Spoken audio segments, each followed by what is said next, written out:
Here we go. We're leaving Pepper's Paddock, established 1988 general store. Off on our ride. There's some blokes over there, there's some blokes over here. Away she goes.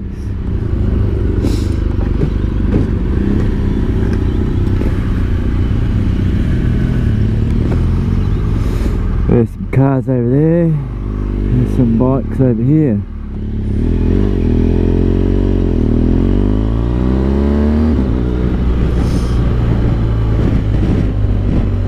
So it's been a while since I done a vid, and here I am doing a vid behind the classic GS.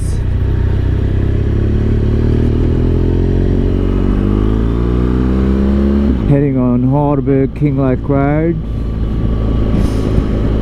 Gee, I think the last time I did a video was on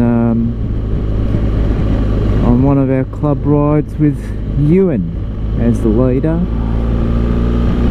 and Ewan's backed off from those rides for a moment. I think he's been busy. Oh, he did another long one, but I couldn't go to that one. But yeah, good rides, those ones.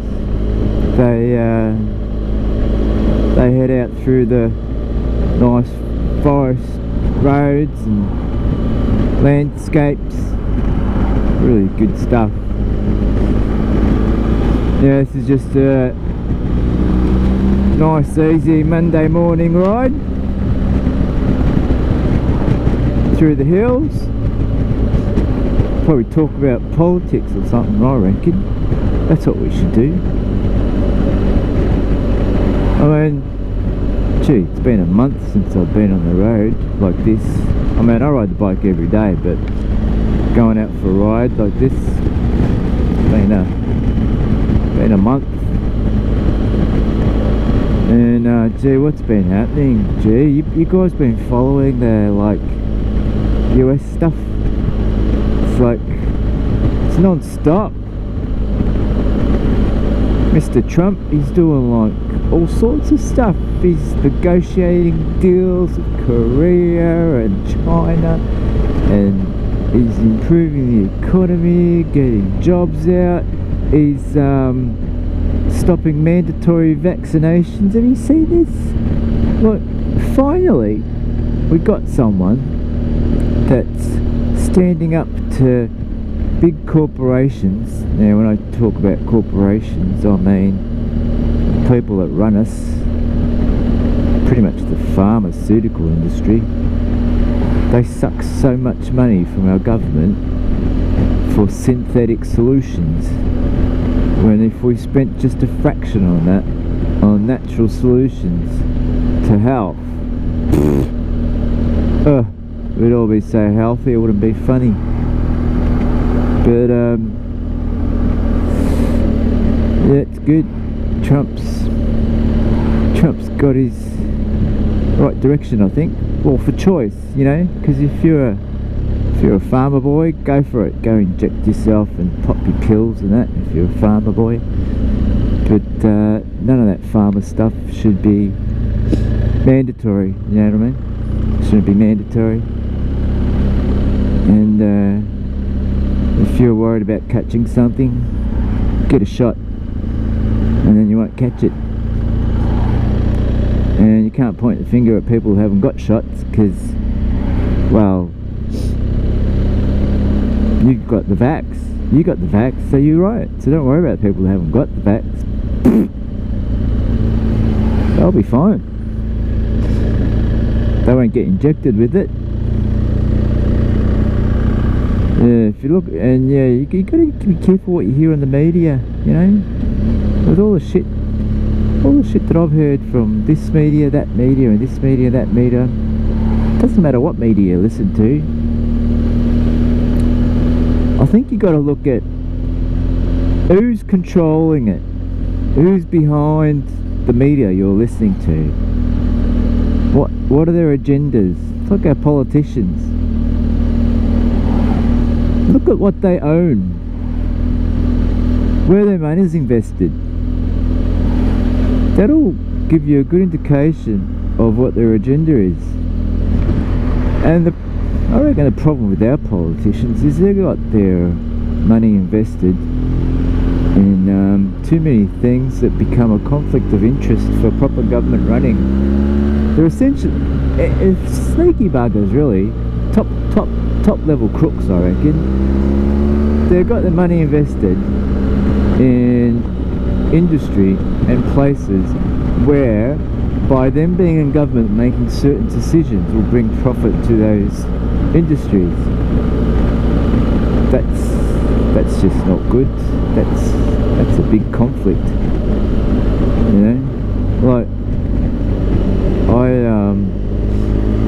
I work for a government department, and we're constantly told about any outside activities you do from your work. You've got to let them know, because there can't be a conflict of interest with what you do. And yet, you know, they focus on the small guys, and any conflict they might have, like, but these big guys that have millions invested in these big corps that they may help make decisions on, that bring them profits, and that just gets washed away. Goes to show that we're a bunch of monkeys. We're being played, I reckon. The smaller people being played big time. But you know, I think the good thing is that the smaller people, the rest of us, I think we're all waking up to the fact of all this corrupt sort of going ons and things, you know. We're becoming savvy. So now we're on Cottles Bridge, Strathewen Road. We're becoming savvy to the people that run us, you know. Not getting fooled so easily with this stuff anymore. That's a good thing. And I think social media, like Facebook and Twitter and like, they're bad in some ways, but in many other ways, it's allowing the rest of us to connect and share truths and share real life stories. And by sharing truths and real life stories, we get a better handle on reality and what's real and what we're being fed. So that's good. And I think that's what's helping to create a new era. Oh, this is nice. A new era of freedom and less corruption, by highlighting these going-ons that are occurring at upper management of our lives. You know what I mean? Yeah, that's what's going on. This is pretty, eh? Oh shit, I just put my shade on and it's fogged up. It's not good. Alright, I'll leave the shade off. My shade visor, it was tucked away and fogged up. The clear visor is alright because I've got the anti-fog screen. It's fucking beautiful. Oops, sorry. Bloody beautiful having the right equipment, I tell ya. Got the anti-fog screen on my helmet. I've got a heated vest on. I've got my rally suit. These things are just so comfy, mate. It's like lounge chair riding. Bloody brilliant, I tell ya. Bloody nice. It's a pleasure, you know? Bloody pleasure. Freaking awesome.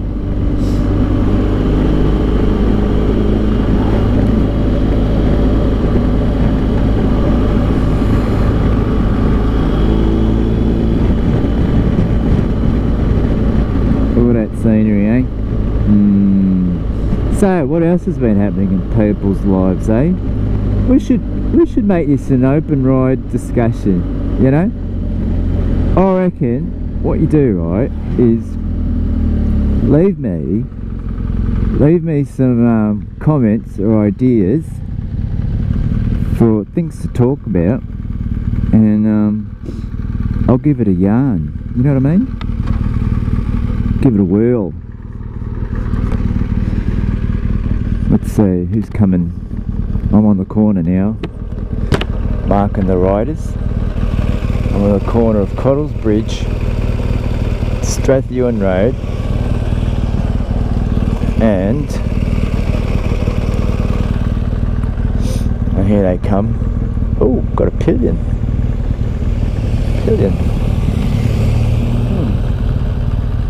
And Whittlesea Greens Road. Oh, I think that's it. That's the rides. Right. And